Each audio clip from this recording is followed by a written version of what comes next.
gannaaw bu lakk gu méttee métti amee ci marché Ocass lu tolloog ñeenti téeméeri nit ak fukk ak benn amoon ci ay yàqu-yàqu yu méttee métti ñenn ñi seeni bagage jaare fa lakk ba jeex tàkk gisuñ ci dara ñooñ ay millions yu bare bari ñàkk nañ ko ci seeni bët xonq. ACIS di kuréel gi taxaw commerçant yi ak ñiy yëngu ci wàllum industriel ci Sénégal taxaw temm fas yéene far ronxooñu sinistré yi. ACIS yëkkati loxoom di laaj askan wi ñu jàppale ko ci mbokkam yi nga xam ni lakkale nañ ñu dimbali leen. Serigne Mountakha Bassirou di ko jiitu ci wàllu taxawaay téeméeri million la ca joxe état bu Sénégal joxe te juróom fukki million ca njëlbeen ga.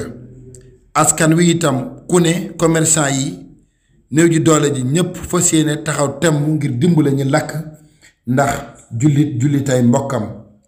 tax na ACIS nee na dajale nañ ci kuréel yi ci war a ànd yépp ngir ñu mën a taxawal fond bi. niki mairie bi niki sous-préfet niki waa marché bi ak ñi lakkale ci boppam ñépp ak waa ACIS ñu maase taxawu ñi nga xam ni ñooy askan wi rawati ñi lakkale.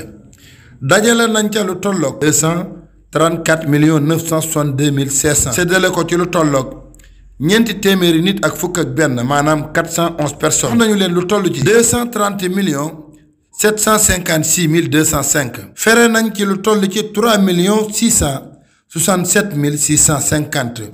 fere bi nag jëm na ci oto yi ñu doon luyee sonorisation yi añ yi ñu doon togg per diem yi ñu doon jox taskatu xabaar yi waaye itam fere bancaire bi ak mboolem lépp lu jëm ci wàllu fere dajale nañ ko mu toll ci 3 667 650.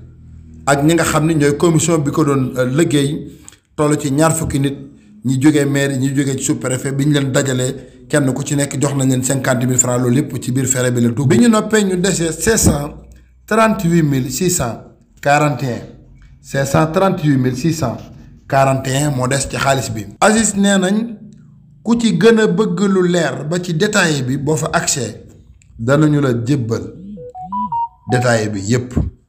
jaa ngeen jëf lii mooy taxawaayu TH TV gannaaw bi lakk gi xewee ba ACIS def ci liggéey bu am solo ngir mu leer ba ca ka nekk fu nga mi mu xam la xew jaa ngeen jëf seen ndongo Mourtala Gueye fii ci Touba ngir TH TV.